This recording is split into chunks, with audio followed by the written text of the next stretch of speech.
Good morning, everyone. We're going to get started. Welcome to today's seminar, which, as you know, is Getting Back to Work, Guidance from the Ministry and Fasken. Thank you very much for joining us all this morning.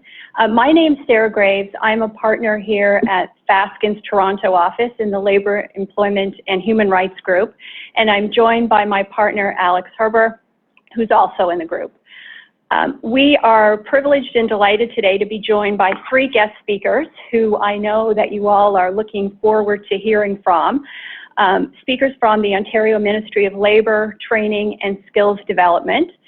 We have Adam Wakefield, Director, Employment and Labour Policy Branch, Ron Kelusky, the Chief Prevention Officer and Assistant Deputy Minister, and Jody Young, the Assistant Deputy Minister for the Operations Division. Before we get started, I just have a few housekeeping matters to go over. As you know, many of you are joining us today because you have operations in Ontario, but we have the country's largest national labour and employment practice. So if you have operations in BC, Alberta, or Quebec, we'd encourage you to sign up for our mailing list. In order to do that, you can just go to fasken.com and click on the Contact tab. You can also subscribe to our HR Space Bulletin and visit our COVID-19 Knowledge Center, where we provide up-to-date information, usually on a day-to-day basis, that will be relevant for your business. We'd also greatly appreciate it if at the end of the seminar, you would click the survey link that is underneath the video that you're seeing now, so you could fill in that survey. They really help us determine topics for these kind of seminars and improve the quality of them, so we'd greatly appreciate it if you do that. If you have any questions, because I know many of you sent in questions, and thank you for that, we greatly appreciate that, but if you have questions that come up as you're hearing the speakers, please type your questions into the chat box, and we will be following those and try to include as many of them as we can during our question and answer time. And we are controlling the slides centrally, so anytime any of the speakers need to advance a slide, if they could just say next slide, please. So if we could do the next slide, please. Just a few minutes to go over the agenda. We are going to start with a discussion of Ontario's new infectious disease emergency leave. We're also going to talk about Ontario Regulation 22820 and its interaction with layoff, terminations, and constructive dismissal.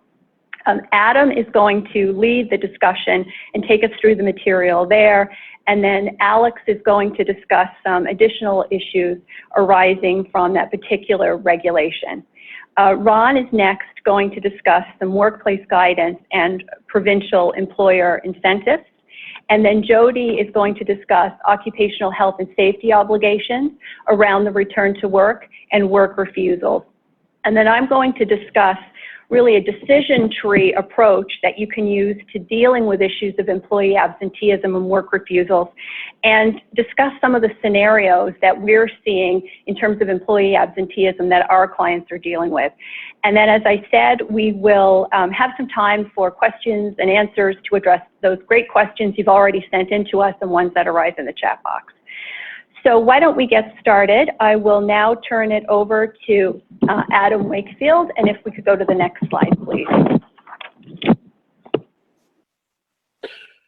Good morning. As Sarah mentioned, my name is Adam Wakefield. I'm the Director of the Employment and Labour Policy Branch at the Ministry of Labour, Training and Skills Development. This morning, I'll be sharing some information about the infectious disease emergency leave, Ontario Regulation 6620, and the subsequent amendments made through Ontario Regulation 22820. Next slide, please. So here we have a fairly high-level timeline of the events leading up to the introduction of both regs that we discussed. On January 25th, we had the first confirmed presumptive case of COVID-19. On the 17th of March, the government declared a province-wide state of emergency. And on the 19th, the government introduced Bill 186 and passed it. And then, you can see that as time progressed, we had a variety of developments, including the introduction of Ontario Regulation 22820 on May 29th. Next slide, please. So on March 19th, Bill 186, the Employment Standards Amendment Act, amended the Employment Standards Act to provide job protection for employees unable to work because of reasons related to COVID-19, including that the employee is under medical investigation, supervision, or treatment. The employee is acting in accordance with an order under the Health Protection and Promotion Act.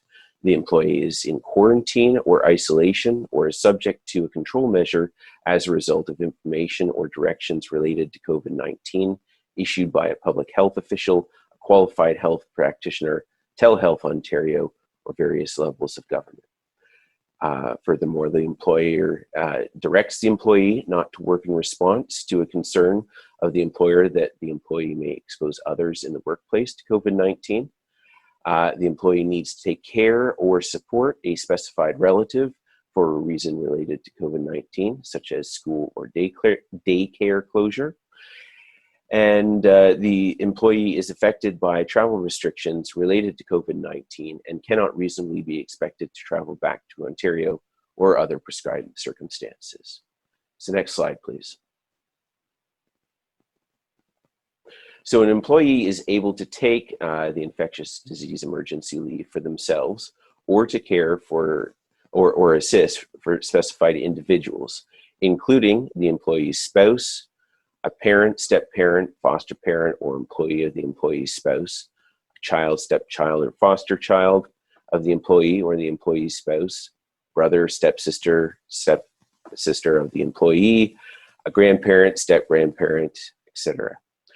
So the evidence that's required in order to take the infectious disease emergency leave is that employers are not able to require employees to provide a medical note as evidence for taking the leave. However, they may require an employee to provide other evidence that is reasonable in the circumstances at a time that is reasonable in the circumstances.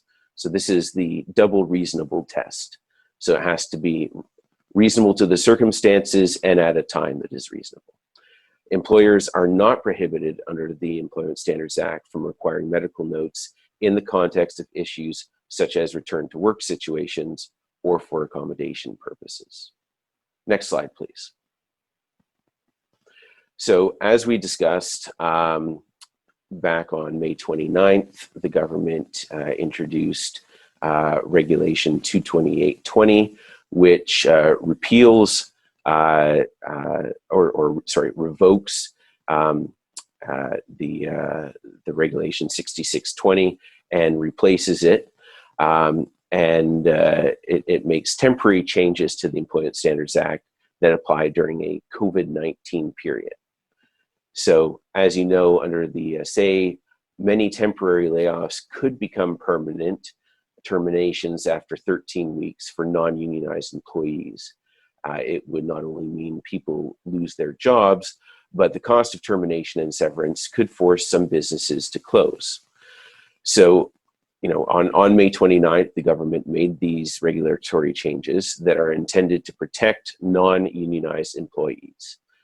It automatically puts them on infectious disease emergency leave anytime their employer temporarily reduces or eliminates their hours of work due to COVID-19. Under the regulation, employees remain employed with protections under the Employment Standards Act, including reinstatement and seniority accrual.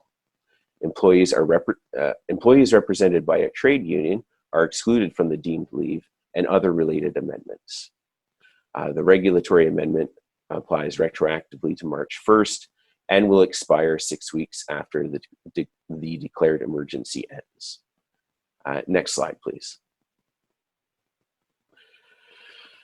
So, as we just discussed, the Regulation 22820 prescribes a new reason, in addition to the ones that we had discussed previously, for taking the infectious disease emergency leave.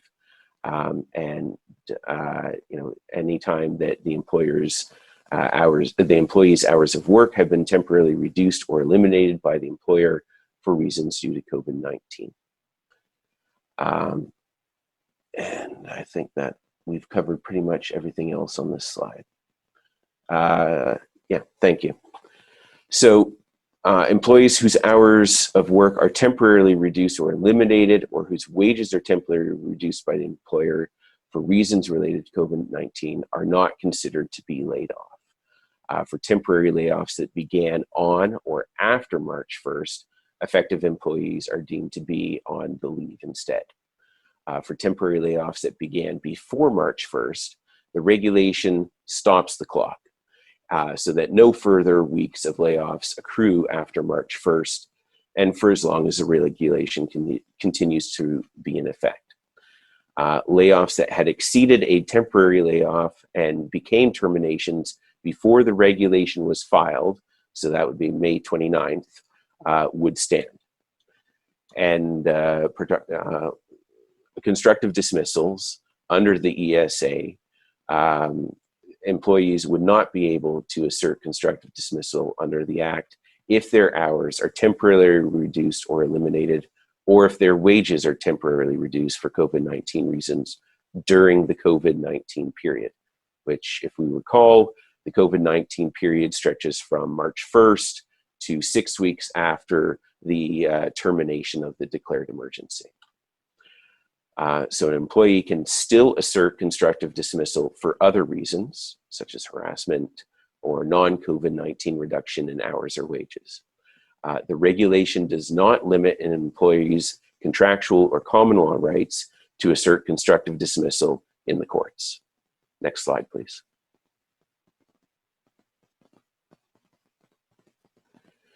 And here we just have a appendix of a list of prescribed individuals who could take the infectious disease emergency leave. So thank you.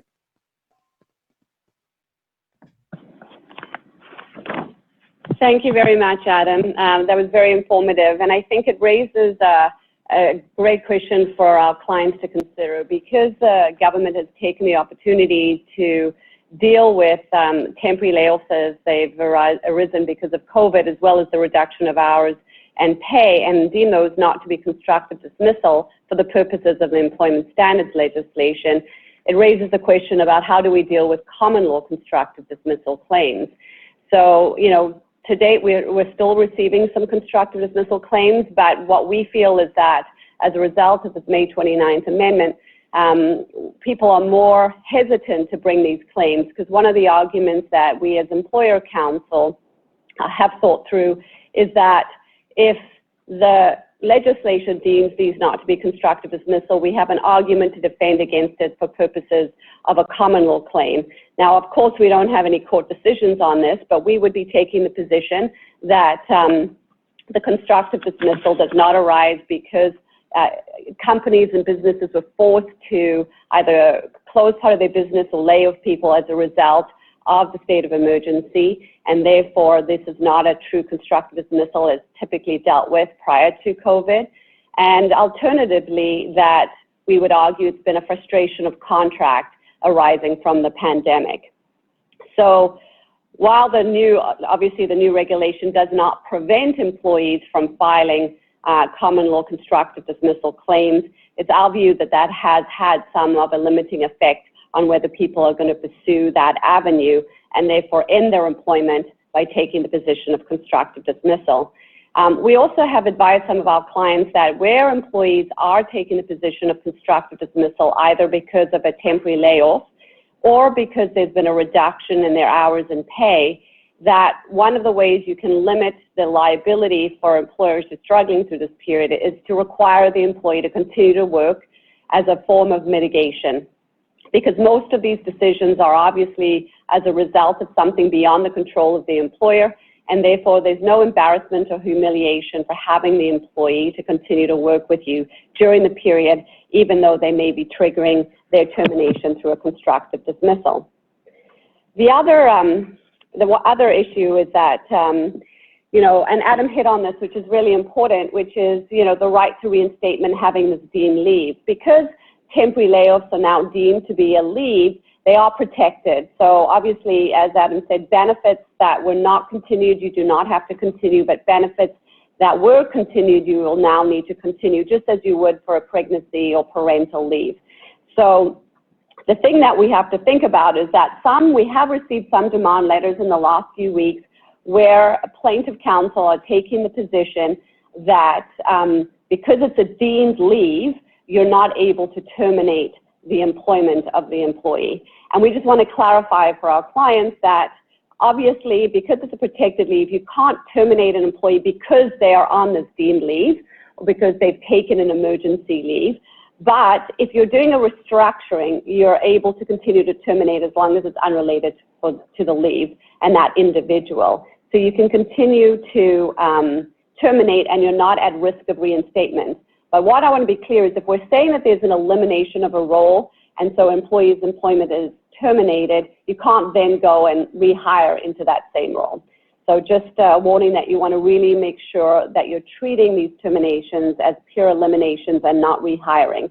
Most of my clients, what they're doing is probably, eliminating positions so that they have less people doing the work because the business is restructuring and aligning its priorities at this time.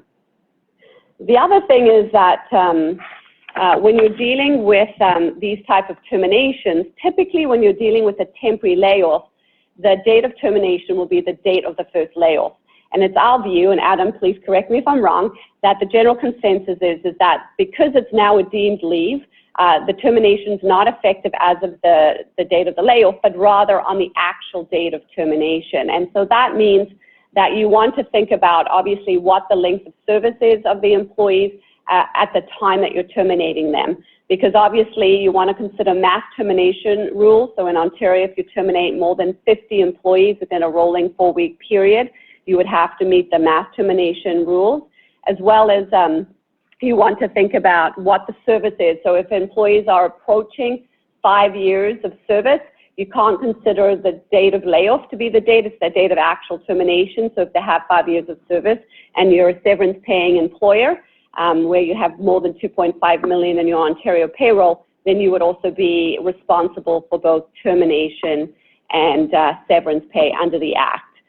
And that leads us to the next slide, thanks Andrea, which is obviously if you're terminating employees, you have both statutory obligations as well as the common law obligations to provide reasonable notice or pay in lieu of notice, depending on your circumstances. So those obligations have not gone away. And obviously, while you have to meet the statutory obligations, unless you have an employment contract that enforceably limits the termination entitlements, you would be responsible for common law entitlements. And what we're seeing from employee side counsel is that the requests for common law notice are very high. And they are relying on the 2008 decisions coming out of the financial crisis of 2008, where we did see the courts acknowledge that one of the factors in determining what is an individual's reasonable notice is the availability of other employment. And we're seeing that, obviously, with the limited opportunities for individuals to find alternative employment, the plaintiff counsel are asking for much higher notice periods. Now, obviously, we don't have the benefit right now of any judicial decisions by the courts that are dealing with COVID. We're too soon, and obviously the courts have been closed. But we expect that we will see higher notice periods arising from terminations during this period. Now, as I said, typically we would have the ability to rely on termination provisions that you find in your letters of employment or your employment agreement that would restrict termination to less than this common law entitlement, but obviously at least meeting the statutory requirements in the employment standards legislation. This, however, has been affected quite startlingly by the recent Ontario Court of Appeal decision in Wakefield versus Swegan, North America. Now, this decision was just released on June 17th, and it has caused quite an uproar within the employment bar, because this decision basically in our view, has made the majority of contracts in Ontario not enforceable. And so I just briefly wanted to highlight this to our clients, because what this decision has provided for is that when you're looking at your termination provisions, the Court of Appeal said you have to look at all the termination provisions in your contract or your letter of employment. And so in this particular case, the termination for cause provision did not meet the standard of the employment standards legislation. And so what the court said was, under common law, and in this contract, there was a list of 9 different grounds for which an employer could terminate that employee and take the position that they had cause for termination. Obviously, if you have cause for termination, you don't have to provide any termination entitlement or severance pay. So when you look at the employment standards legislation in Ontario, to reach that level, to take the position that no termination or statutory severance pay is owed, you have to show that there's a willful neglect of duties, willful misconduct or disobedience that's not trivial and has not been condoned by the employer. And now, in this case, the Employers' Council accepted that the provision in the contract did not meet this higher standard that's found in employment standards. And as a result, that provision was not enforceable. Now, just to be clear, this individual was not being terminated for cause. However, the Court of Appeal said, because it deals with termination, you have to look at that provision in conjunction with the termination without cause provision that provides certain notice periods. Now, that provision was enforceable if you looked at it on its own, but because together one of those provisions was void under because it didn't comply with employment standards legislation, the whole termination provision failed, and the employee was therefore entitled to common law notice. Now, that's obviously been set back for an assessment on quantum. In this case, this employee was employed for 9 months and was seeking a 6-month termination entitlement, and that's obviously going to be assessed by the courts as a result of this decision. Now, what was also interesting about this decision is that it did have a severability clause, and typically when you have a severability clause, you can sever the non-valid clause or the void clause from the clause that is enforceable. But here the court said, because it's void as a result of non-compliance with a statute, you can't rely on the severability in that circumstance. And so therefore, this individual is entitled to common law notice. Now, this termination occurred in 2018, and plaintiff counsel is asking for 6 months notice. I can tell you, based on recent demand letters, that for short service employees like this who are under a year or just over a year, we're getting requests of 9, 10, and 12 months notice for people who do not have enforceable contracts. So if you are looking to terminate employees as a result of the impact of COVID on your operations, you should reach out to counsel to ensure that you understand the true liability that you will be facing in the event that you do terminate some employees. Thanks very much. Next slide. Ron, over to you. Thanks very much. Thank you, and thank you to Fasken's for hosting this seminar, and to my colleagues Adam and Jody for participating.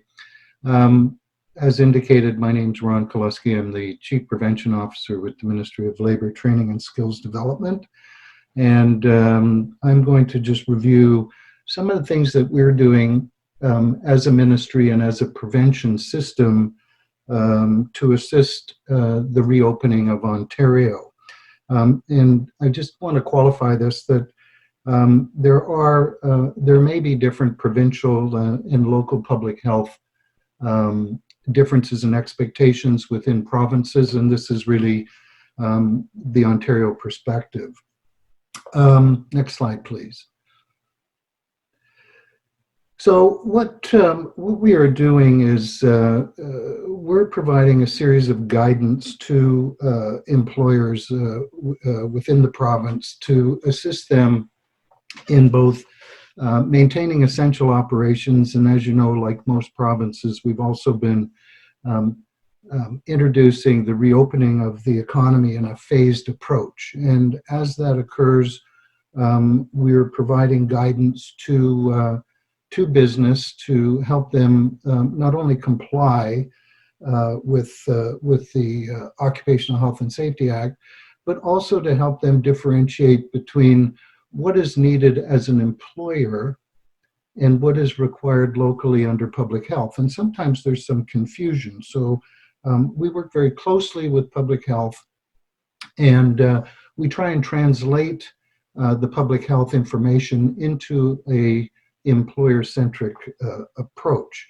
Our whole approach has been based on the obvious, which is how do you screen, whether that's active or passive screening,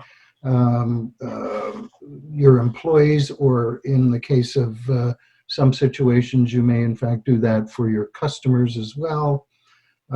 We really promote the concept of physical distancing, 2 meters or most between people, disinfection of surfaces and objects, obviously, maintaining good hand hygiene and cough and sneeze etiquette, and reminding people not to touch their face.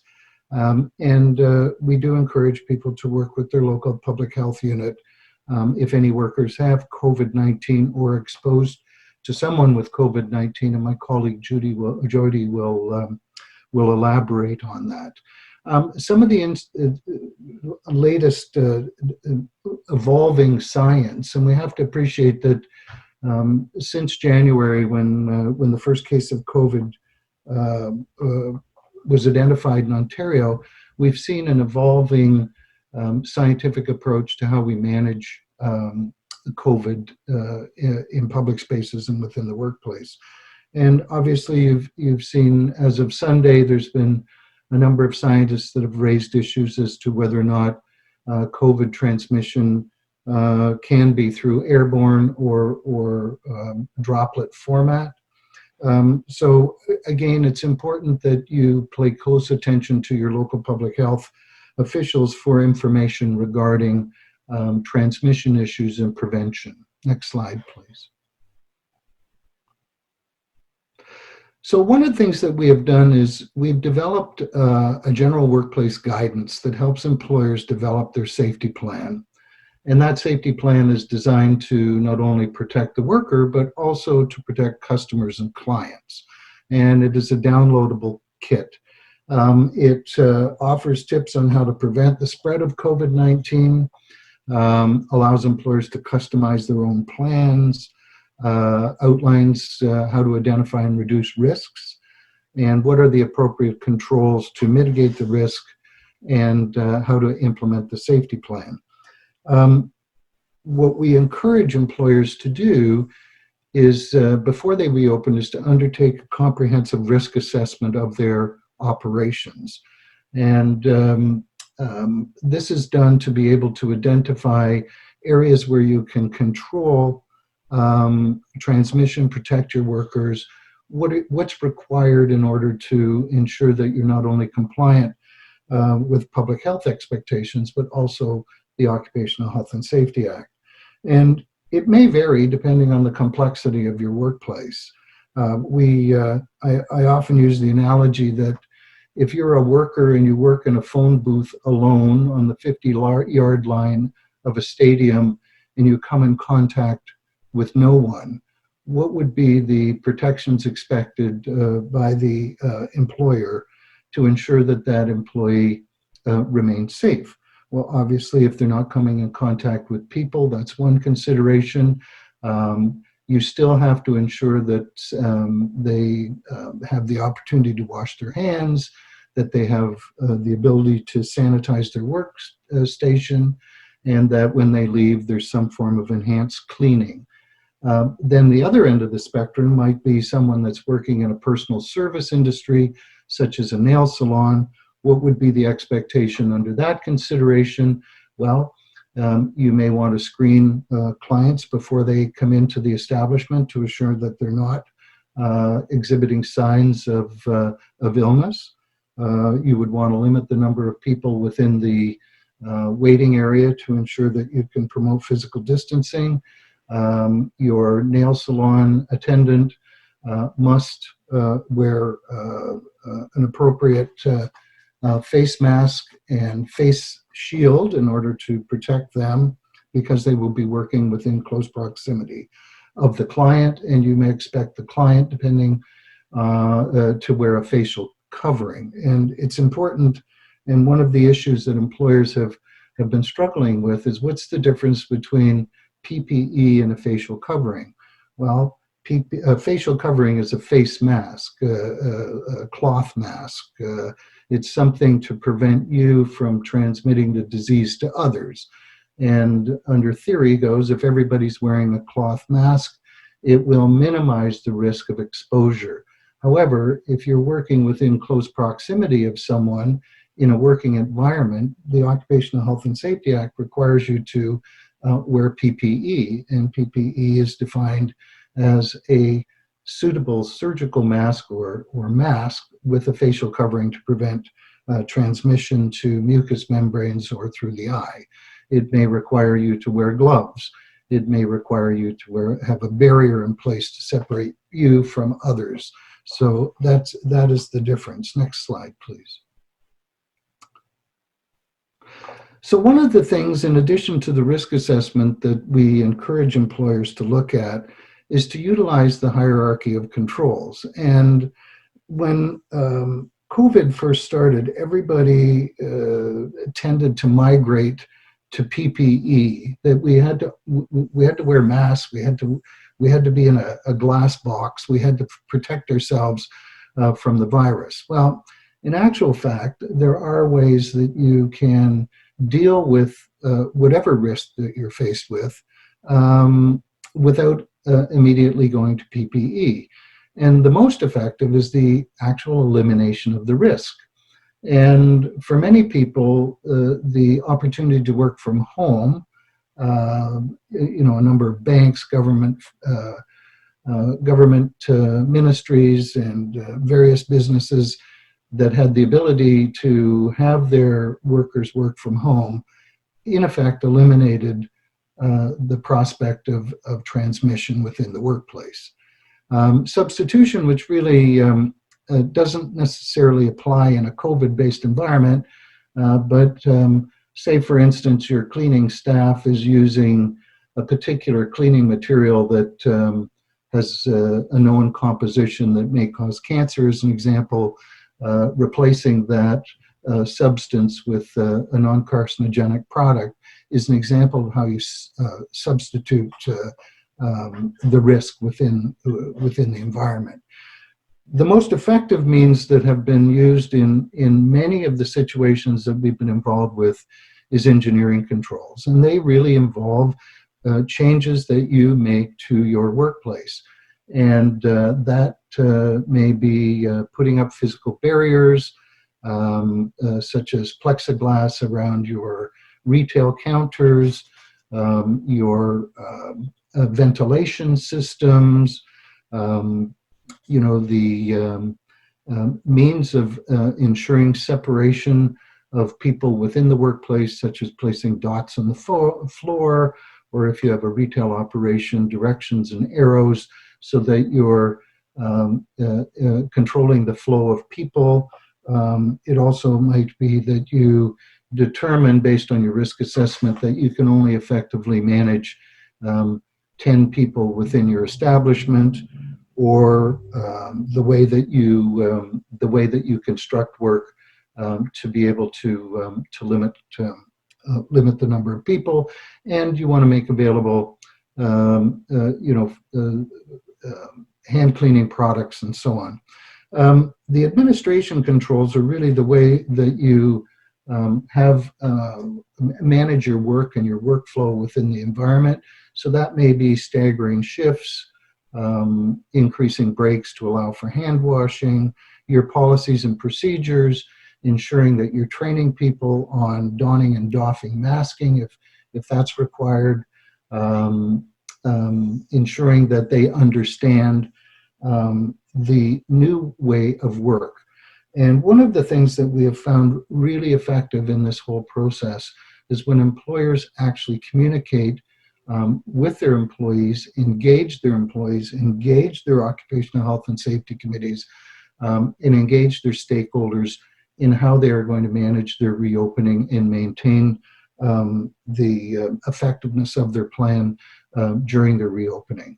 And we have found that providing guidance to employers to help with that has really made life a lot easier. Next slide, please.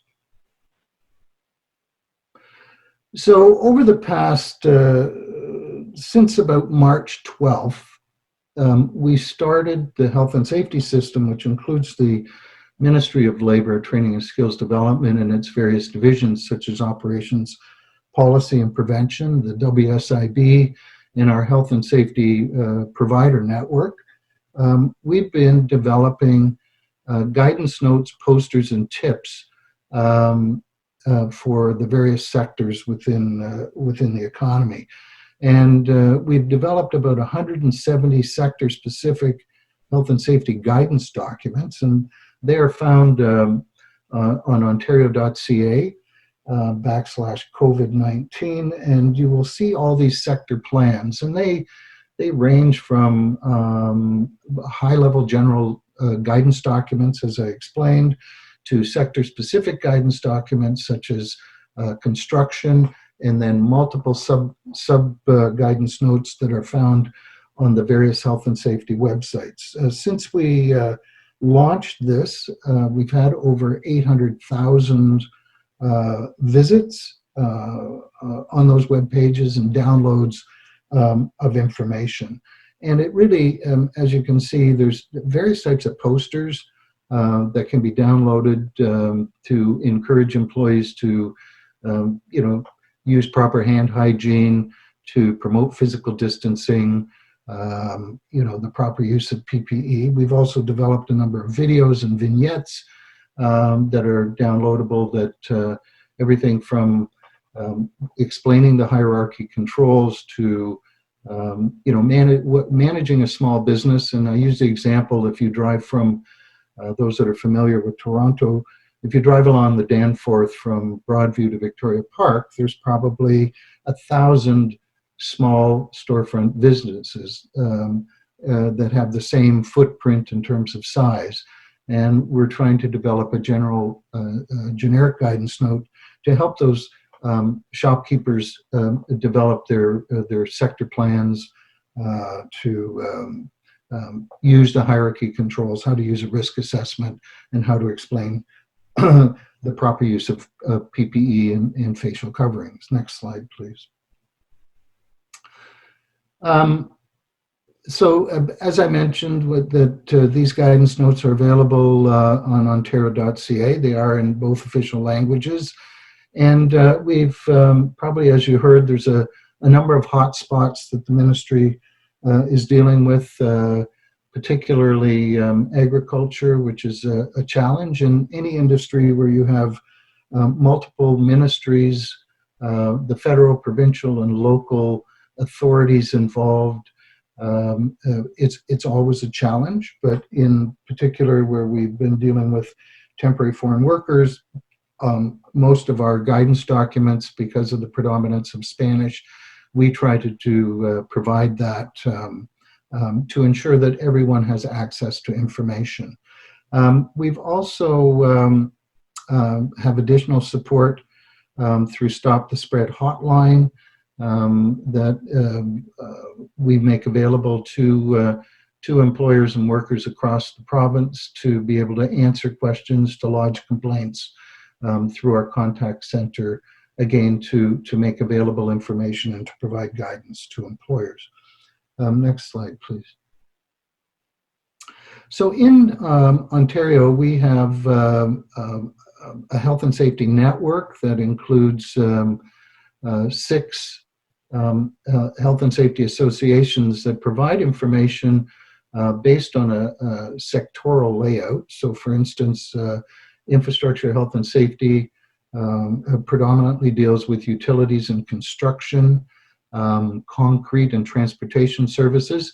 So they have a number of documents and guidance notes that are connected to our guidance documents on ontario.ca that provide more specific and more detailed information to assist employers and employees in that particular industry. Public service health and safety deals with broader public sector employers such as municipalities, and school boards, post-secondary education, as well as public safety.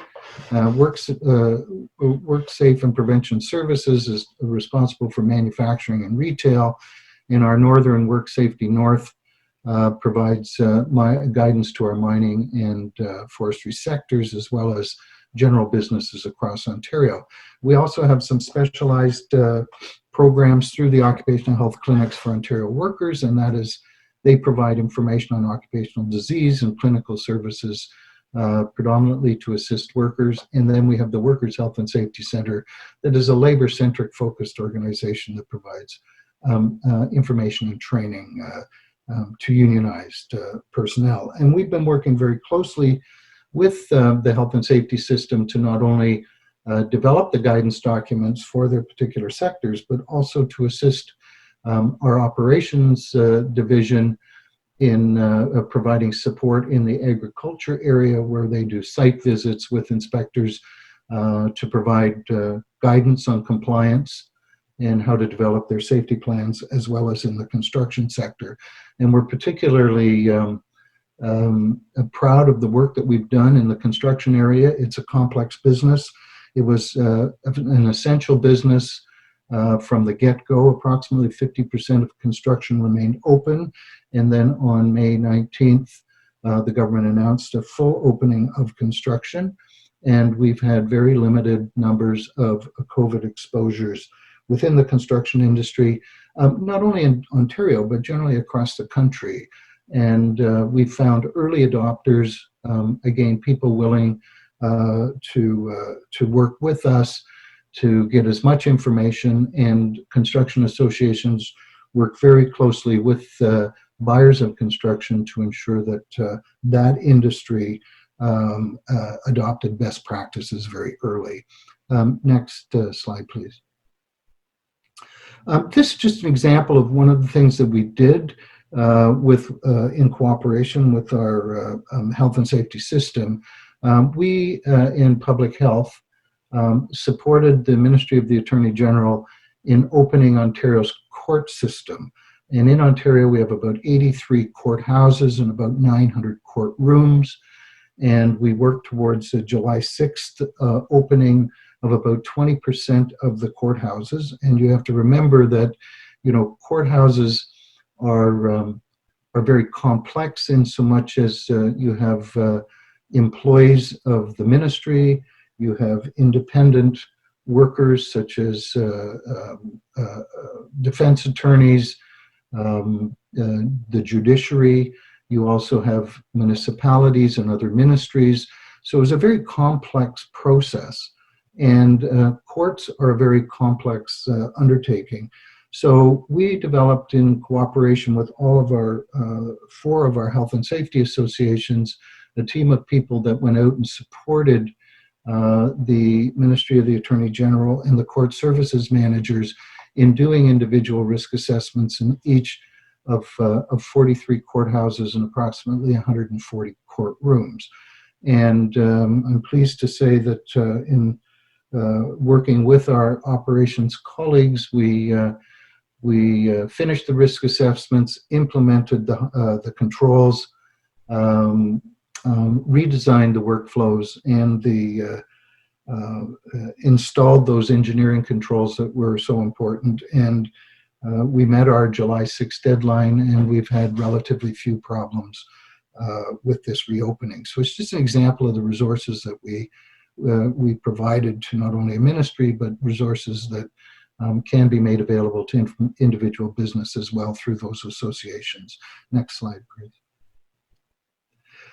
I just wanted to give you an indication that there are a number of incentives out there, in addition to those that have been announced either provincially or federally to support business and workers.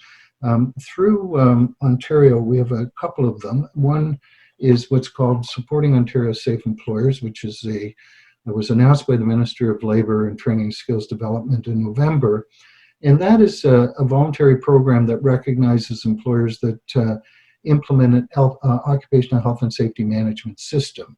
And we've adopted a standard that is similar to ISO 45001 and CSA 18001.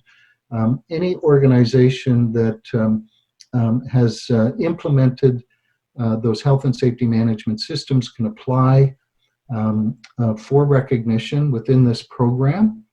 And it is both a non-monetary recognition, and if you meet all the requirements of OSHA, we will recognize you from the Chief Prevention Officer point of view, and then we will work with WSIB, and if you're fully compliant under the Workplace Safety and Insurance Act, then you would be eligible for incentives over a period of 3 years.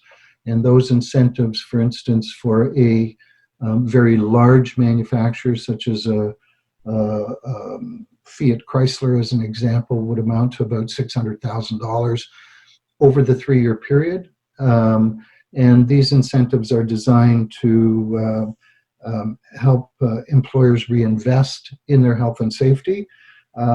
This program recognizes the Certificate of Recognition, Core 2020, so employers that have adopted that standard and can demonstrate that through a third-party audit that they're actually implementing it, they too would be eligible for the recognition and incentives.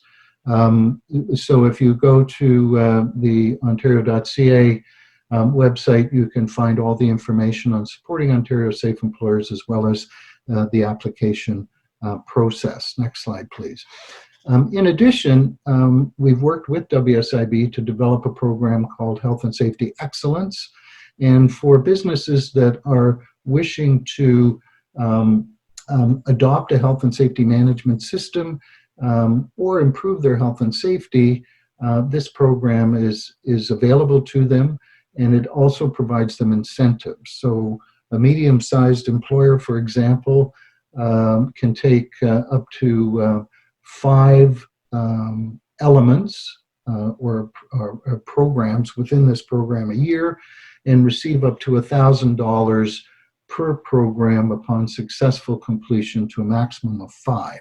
So employers can receive incentives on their WSIB by enrolling in a program, and when they complete the program, all 36 elements, they will have achieved a health and safety management system, and then can start looking at the Supporting Ontario, Safe Employer program. We're encouraging employers to contact the WSIB because at least 5 of those 36 elements directly relate to how to safely manage within a COVID environment. So collectively, there's about $250 million over 3 years in WSIB incentives through the Supporting Ontario Safe Employer program and the Health and Safety Excellence program. Next slide, please. And that's me. Great. Well, thanks very much, Ron. That was really informative, and I'll turn it over to Jody to talk about the occupational health and safety approach. Thank you very much, and good morning, everyone. It's Jody Young here. I'm the Assistant Deputy Minister for Operations Division at the Ministry of Labour, Training and Skills Development. So my team are the folks that are out across the province doing enforcement of our occupational health and safety and employment standards legislation. Next slide. So my legal services team like me to put up this particular slide before I speak at any engagements, considering our role in enforcement. Next slide. So just to get started, with respect to the Occupational Health and Safety Act, employers have obligations to protect workers from hazards in the workplace, including issues like infectious diseases that are upon us, like COVID-19. Employers and workers in the healthcare sector also have to adhere to specific directives issued by the Chief Medical Officer of Health under the HPPA, as well as guidance documents that have been released regularly by Ministry of Health. And Ron referred to the fact that there has been an evolution of the science since the outset of COVID-19. So directives have been released accordingly as information is evolving and as we see trends within the province. Workers and employers in all other settings should be following Ministry of Health recommendations on how to protect yourself, as well, of course, as the Occupational Health and Safety Act and its regulations. All of our information with respect to COVID-19 has been assembled in one place and has been reviewed by the Ministry of Health throughout the whole COVID-19 process. Again, like any other situation where workers have concerns about infectious disease in their workplace, they should follow the internal responsibility system, like for any other hazard. So they should bring the concern to the attention of their supervisor. If that's not resolved, then to their Joint Health and Safety Committee to be addressed, or their trade union if they have one. And then if ultimately that can't be resolved, then they would contact the Ministry of Labor. Next slide. So as I said, we're working extremely closely hand in glove with the Ministry of Health and Public Health Ontario to monitor the status of COVID-19 and to provide support and advice and do enforcement within Ontario workplaces. Ron covered off the 170 sector-specific pieces of guidance that have been developed, and of course, Operations has inputted into those documents to ensure that they reflect the legislative requirements as well. Our staff are out there enforcing the Act, but they also, you may or may not be aware, any of the emergency management orders that have been issued around things like physical distancing, gathering of groups of people in certain numbers, as an example, are things that our staff are also out there enforcing. Next slide.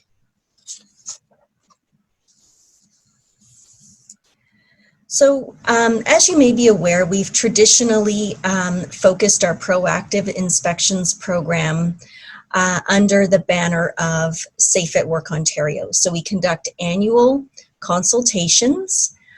We gather feedback from all of our external stakeholders as well as internal stakeholders, and we develop a plan that's posted on our website annually by April 1st. That would reflect all of the activities that would be taking place within that year. So for example, we might be focusing on fault protection in the construction sector between May and June. Well, we've actually, you may have noted that we've taken down our Safe at Work Ontario initiatives, proactive initiatives from the website, and have been responsive to the demand for our proactive inspections to be targeted to essential businesses that remained open during COVID-19. So we've pivoted our resources to the sectors that you see on the slide. So Ron referred to construction. We've been out on numerous construction visits to ensure that those operations could continue to operate safely. We've spent a tremendous amount of time in long-term care and retirement homes as well. For obvious reasons, it's been a huge challenge in those congregate settings to keep COVID-19 out of those particular workplaces. Ron also made reference to farming and temporary foreign workers working in the ag sector. Again, similar to long-term care, you have a congregate setting where temporary foreign workers are living in bunk houses and so on. And so with the introduction of COVID-19 into that type of workplace, there's really a great opportunity for it to spread if really stringent measures and procedures are not put in place. The mining sector has continued to operate, and we've continued to conduct inspections there. There's been a huge demand for our work in service and retail, as grocery stores and other retail establishments have been remained open. We have been in there conducting proactive inspections to ensure that measures and procedures are in place. Another big area of focus for us over the last several months has been food processing, including meat processing facilities. And many of you might be aware of some of the media around a meat processing plant in Alberta. We certainly tried to get out in front of the wave here in Ontario to visit all of our meat processing facilities to ensure that all of the measures and procedures were in place. So that's the proactive side of the business where, you know, we weren't responding to particular complaints or concerns. The other side of the business, which we do every day, is to be responsive to inquiries, complaints, work refusals, and investigate those, provide advice, support, guidance, and enforcement if required. And I can report that we've seen doubling in the number of calls to our Occupational Health and Safety Contact Center since March 1st. So we had to double up the number of staff. Next slide. The next slide reflects some of our statistics, and I just want to highlight that the stats you're seeing on the screen right now are in addition to our regular work. So these are COVID-related activities only. So as you can see, it's been extremely, extremely busy for our ministry. We've been working 24/7 since the first week of March, and it doesn't seem to be letting up at all. We've had a record number of work refusals. You can see there we had 283 work refusals so far to date. And a number of complaints, and of course we're investigating a number of incidences related to occupational illness and disease, which of course COVID-19 is one of them. The orders we've issued, a little over 9,000. Next slide.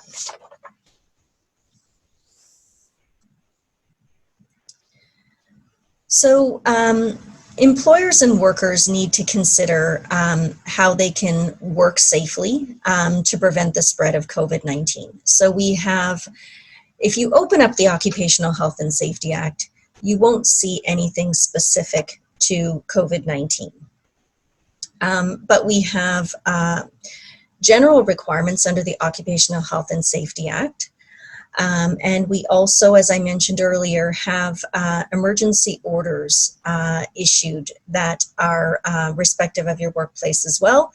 And layered on top of that, there are a number of public health directives in your local community that are being issued, or directives from the Ministry of Health if you work in the healthcare sector. Next slide. Under 25(2)H, our general duty clause, take all precautions reasonable in the circumstances for the protection of your workers. In that context, we are looking for employers to put into place measures and procedures for the safety of their workers as it relates to COVID-19 exposure. And Ron mentioned that should commence with a risk assessment. So you'll be conducting risk assessments within your workplace to determine your specific workplace needs. It may relate to the configuration of your building, through your work practices, through to your scheduling of your workers, where your workers eat, where they take breaks, and so on and so forth. So all of those workplace specific issues need to be taken into account when you're conducting your risk assessments. And then you will be building safety plans based on those risk assessments per the guidance that has been provided.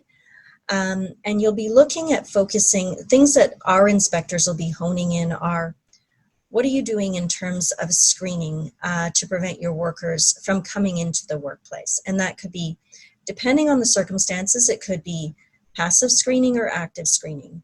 We're looking for physical distancing. What if you put into place to keep that distance to the greatest degree that you can, looking at all the activities within your workplace and ensuring that they've been designed, you know, something that might have been a manual lift with 2 workers carrying something from A to B in some type of regularized fashion might have been replaced with some type of lifting device or assist instead, to reduce that opportunity for or create that opportunity for physical distancing between your workers.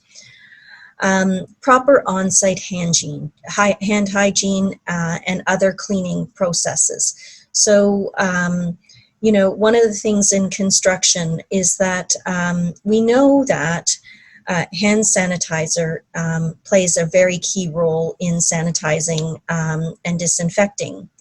However, in the construction sector, for example, you often end up having actual physical contaminants on your hands, dirt, muck, and other things. So it might be much more appropriate to have warm soapy water available for cleaning in those types of circumstances.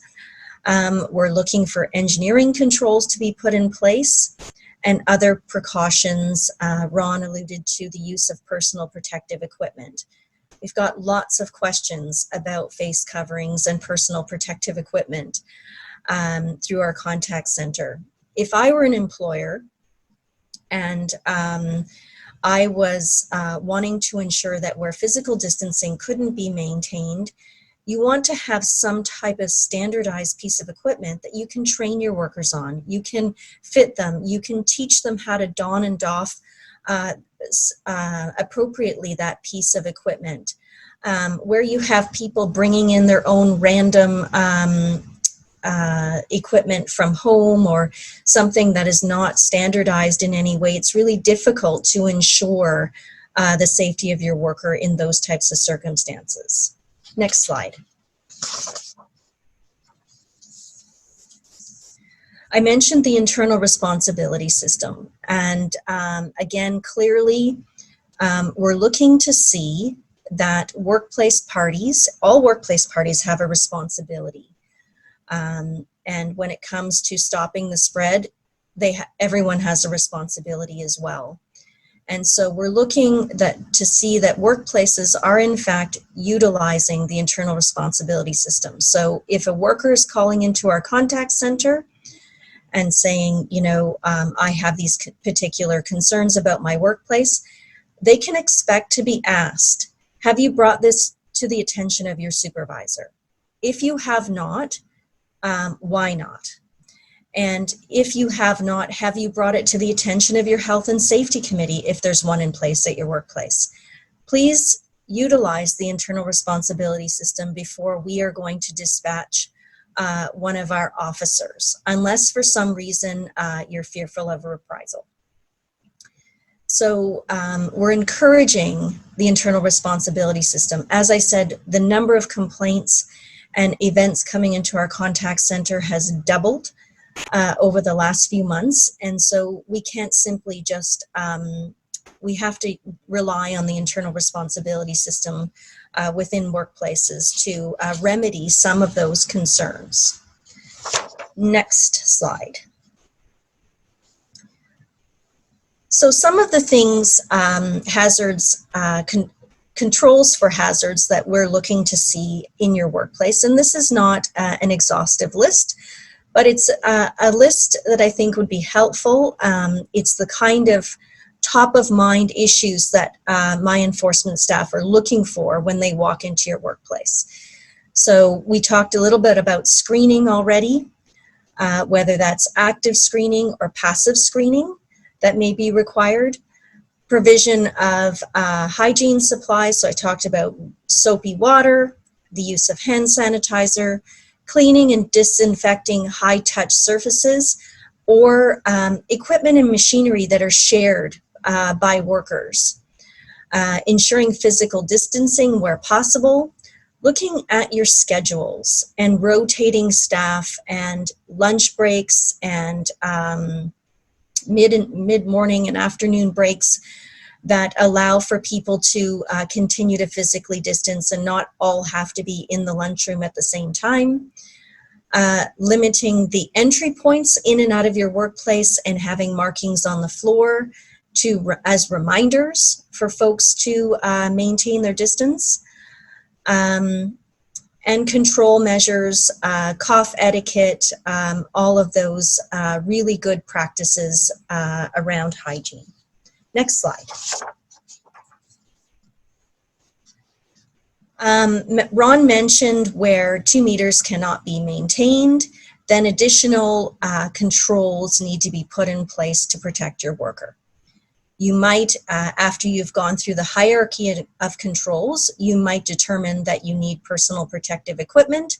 And if indeed that is the case, you need to ensure that your staff are trained in the care, use, and disposal of that particular personal protective equipment, including how often they should change it, you know, when it becomes soiled, how to don and doff it properly, and so on.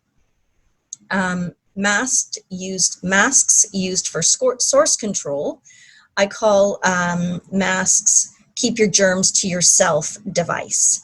It's not, the cloth masks are not created to a particular standard, depending if they become moist, depending on how fitted they are, will determine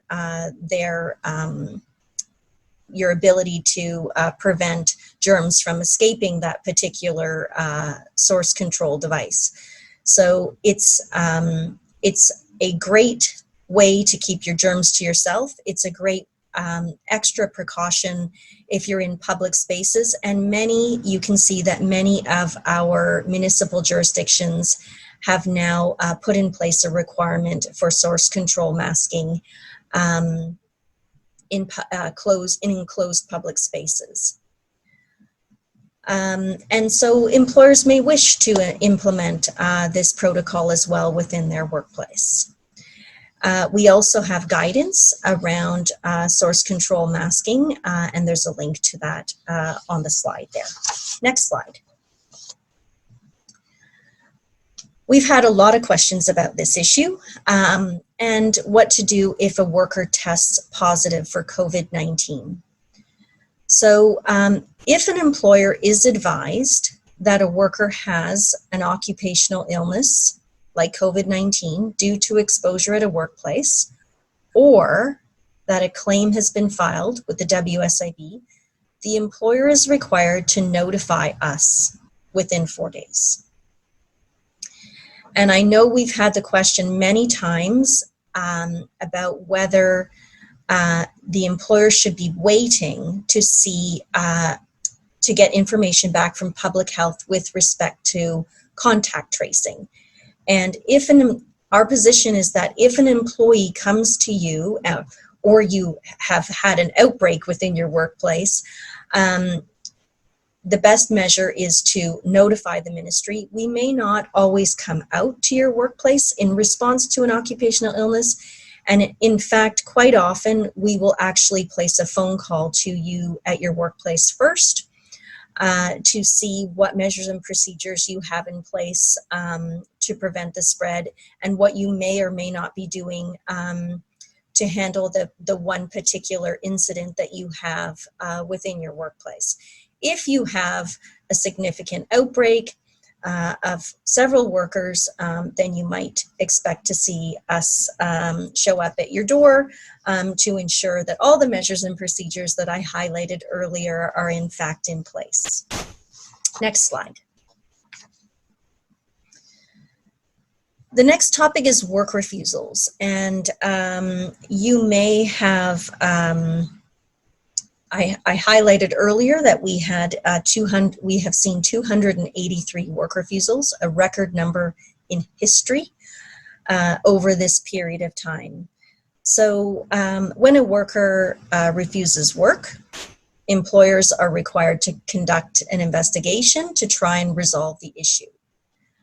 If there's no resolution, then the ministry is called and an inspector will follow up either in person or on the phone to respond to that particular work refusal.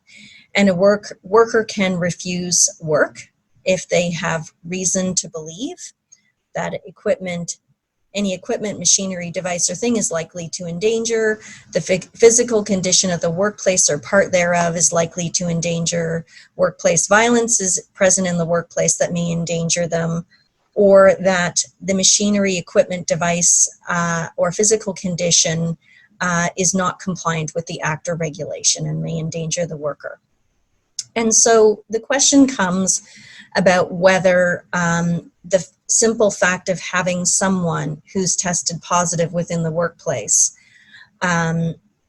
is a situation for which someone can refuse work. And the answer is yes.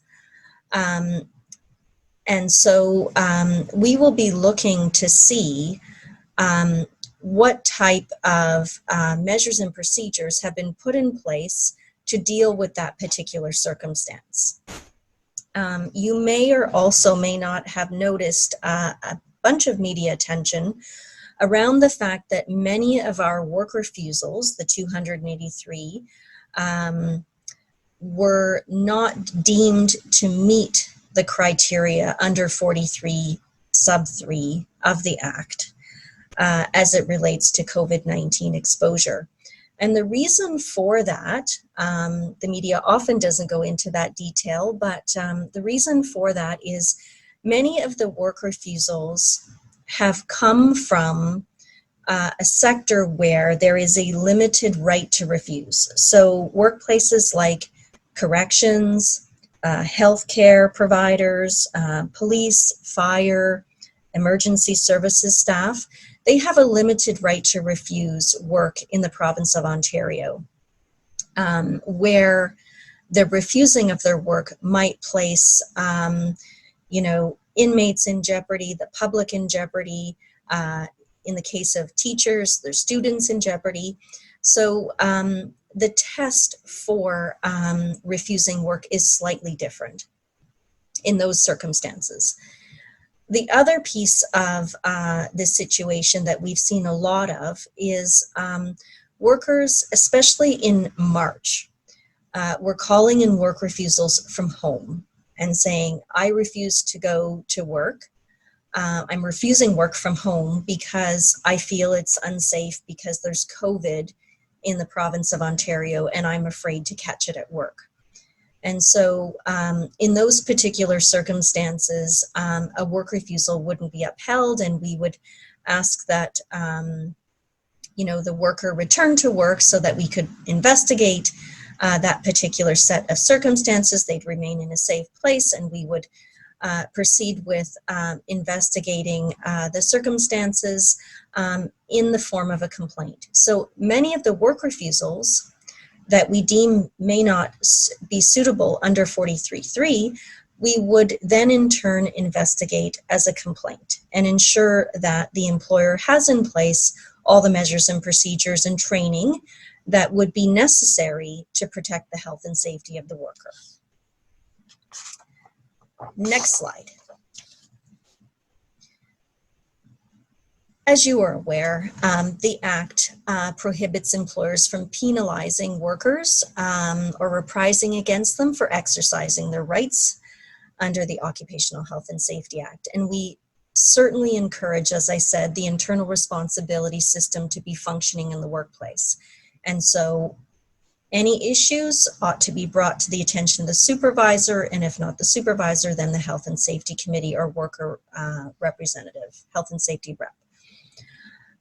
If the concern remains, then the worker may file a complaint at our 1-877-202-0008 Health and Safety Contact Center, and our inspector may visit the workplace to determine compliance with the Act or regulations.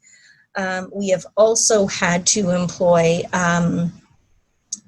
in certain circumstances, we triage, we look at our complaints, and we determine those complaints that need to be physically attended in the workplace and those that can be handled on the phone. So on the phone, we will make every effort to ensure that we have representation from the employer and the worker side of the committee when we conduct those complaint investigations by phone, either virtually through a FaceTime call or through a teleconference call, in order that we can get to all of the complaints that are coming into the ministry at this time during this very busy time. So I think that's it for me.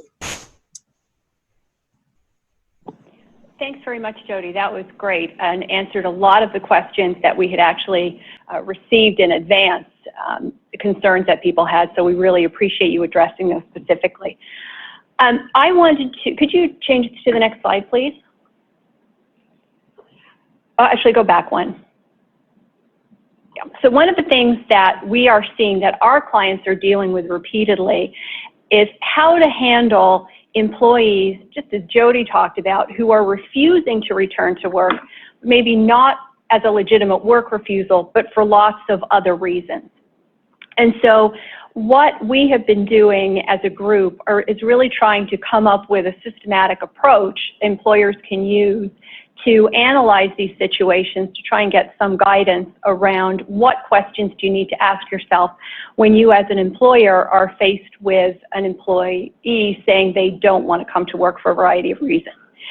The first point to all of this is that when you're evaluating these requests, it's really important to have a conversation with that employee. Rana talked about the importance of communication and working with employees, and I've heard numerous clients talk about how important what they call the soft HR skills in this context in terms of speaking with people and communicating with people and listening. So it's really important to have a conversation with the employee to understand why it is that they're refusing to come to work. And then you can ask yourself, these questions. So first of all, determine whether they are eligible for one of the statutory leaves, and that would be the leave that Adam talked about in the beginning, as well as other statutory leaves that may exist, like a critical illness leave, sick leave, family responsibility leave, one of the pre-existing leaves in the statute. And there's lots of helpful information on the ministry website about those leaves.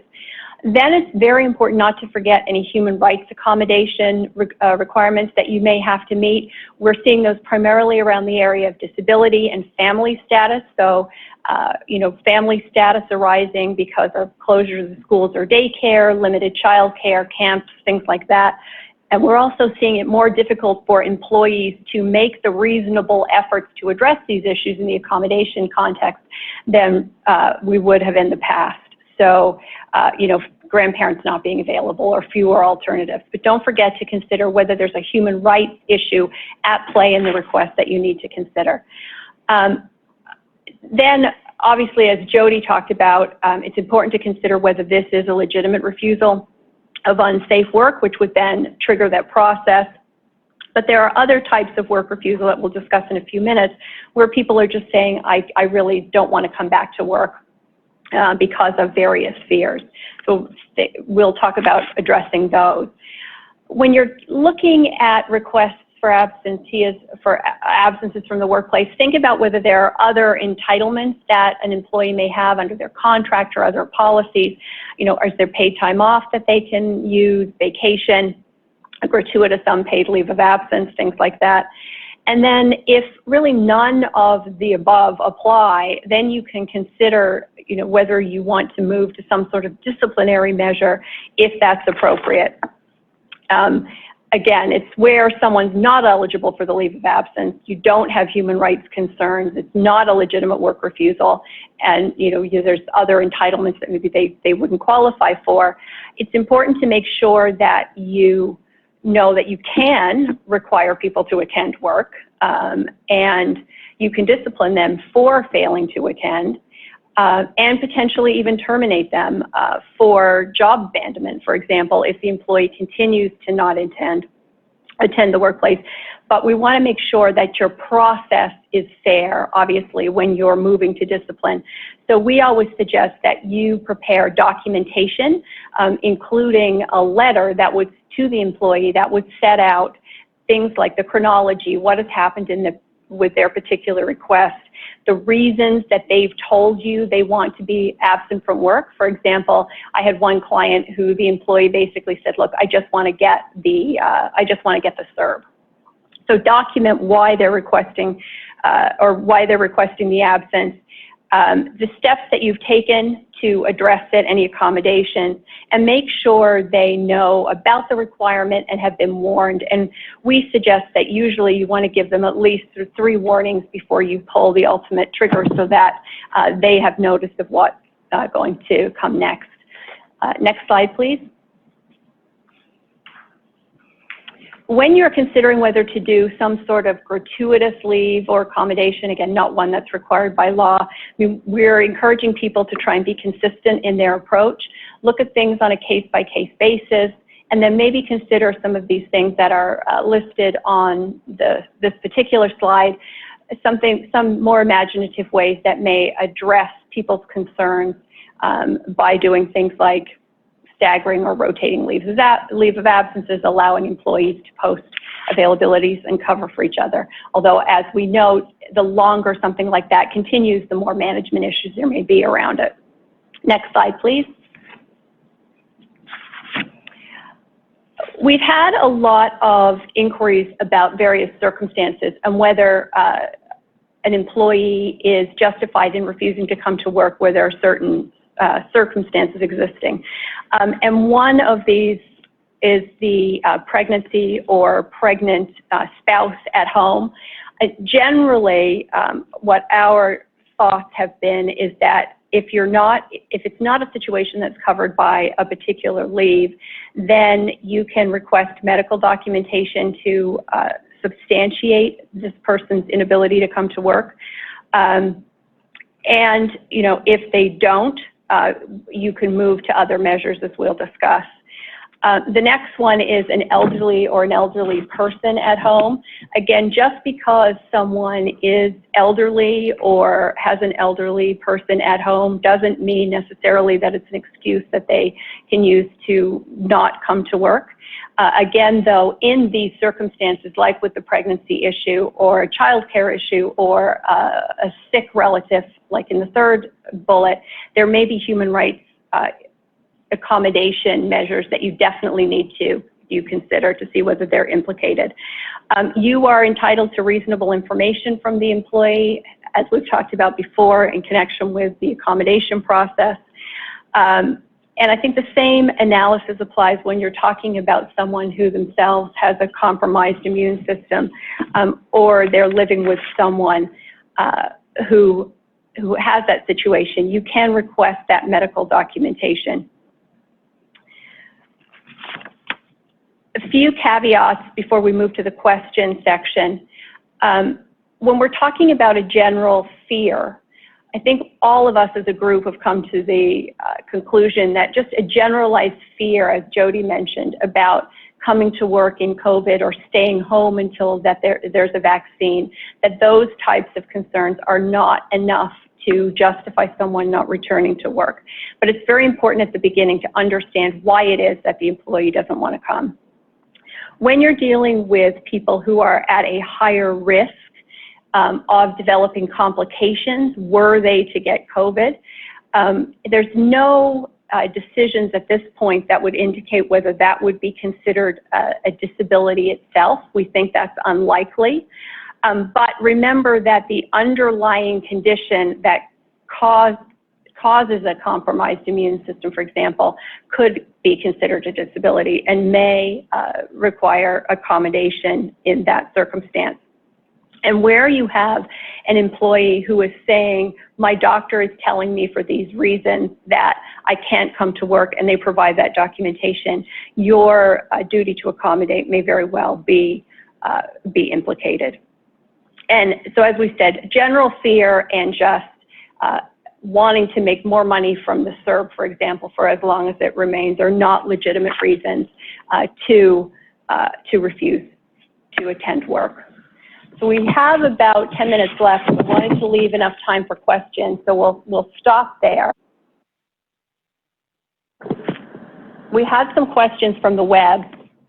that we wanted to address with the ministry. And this question is actually for Jody. What is the ministry's position on temperature checks as part of the screening? Could you elaborate on that for us? Yes, for sure. So we talked about you conducting your risk assessment at your workplace. And depending on the situation you have, whether members of the public enter your workplace and a number of other factors, you might decide that passive screening is appropriate in the circumstance, or you may move up the scale to what we call active screening. And active screening essentially is a process by which someone is actually physically asking you questions and observing your answers and your condition in your workplace. That may include taking temperature checks, but it is not a requirement. Active screening is the process of actually someone standing and asking you a set of questions and observing and documenting your responses. Thanks, Jody. Another question for you is a number of our clients have asked today and previous to the seminar about employees who are refusing to come to work because they have to use public transit like the TTC or the GO. What's the ministry's perspective on that? Yeah, you know, how you get to work is not, you know, is not grounds for a work refusal, and, you know, the ministry wouldn't weigh in. I would defer to Adam in Employment Standards Program to provide a bit more perspective on someone, you know, not indicating to their employer that they don't want to return to work because they don't feel safe taking public transit, but it wouldn't be an OHS issue. And Adam, are you there? There you are. Thanks, Adam. Hi there. I think that this situation would probably fall under the circumstances described by Jody with respect to fear, and that simply, you know, is insufficient grounds at this time to qualify. Thanks. One of the other questions we've had from a number of people who submitted questions is the issue of working from home and ergonomic concerns. Has the ministry seen issues where people are making complaints or raising issues about the safety from an ergonomic or other perspective of their home work environments? And if so, how have you dealt with those? Yeah, so employers have a limited, albeit, responsibility to ensure the safety of their workers while they're working. The employer can't direct an employee, you know, on how to set up at home, but certainly the expectation of the ministry would be that you would be educating your workforce with respect to ergonomics, that they have, you know, they've been instructed on how to set up their equipment and their chairs and so on appropriately.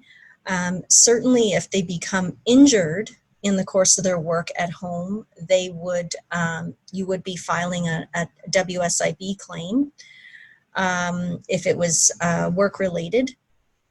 But of course the ministry doesn't enter private dwellings. So we wouldn't, in those types of circumstances, go out and investigate.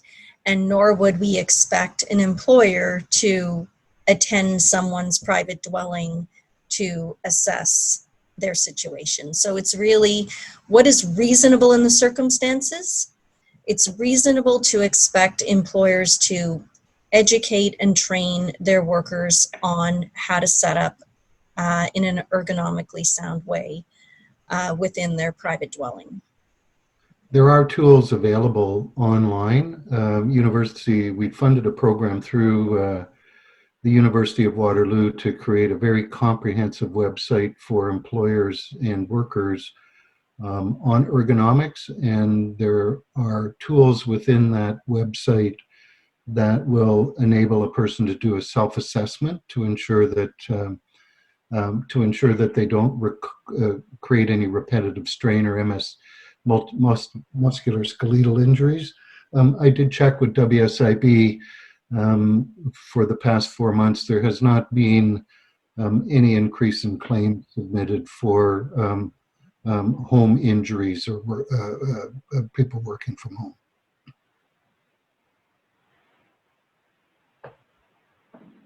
Thanks, Ron. That's very helpful.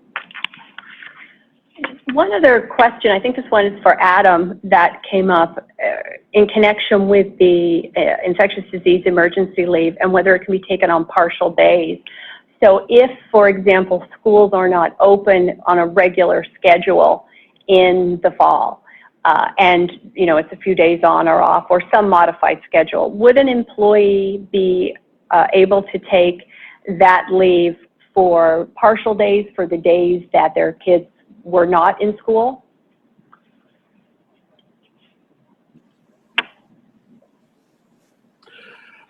So this may be an operational question for Jody, but in general, you're either on the leave or you're not.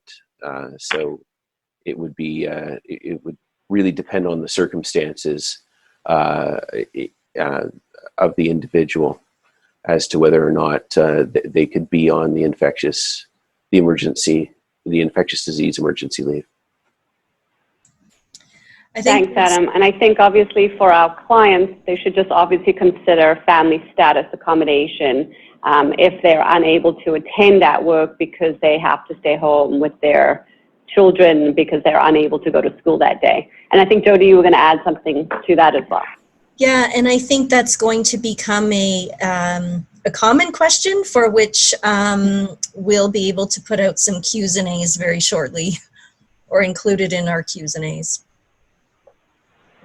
Great. We'll expect those soon to come. I really would like to thank all three of you, Jody, Ron, and Adam, for attending today. It was extremely informative. I know our clients have greatly appreciated the insight of the ministry. So thank you again for making the time. I know you are all very busy. Thanks to all our clients for attending the seminar. We'll obviously try and respond to questions, and please feel free to direct anything to your labor and employment lawyer that you usually deal with. And again, thanks very much for joining us this morning, and be safe, everyone. Thanks very much. Thank you. Thank you. Thank you.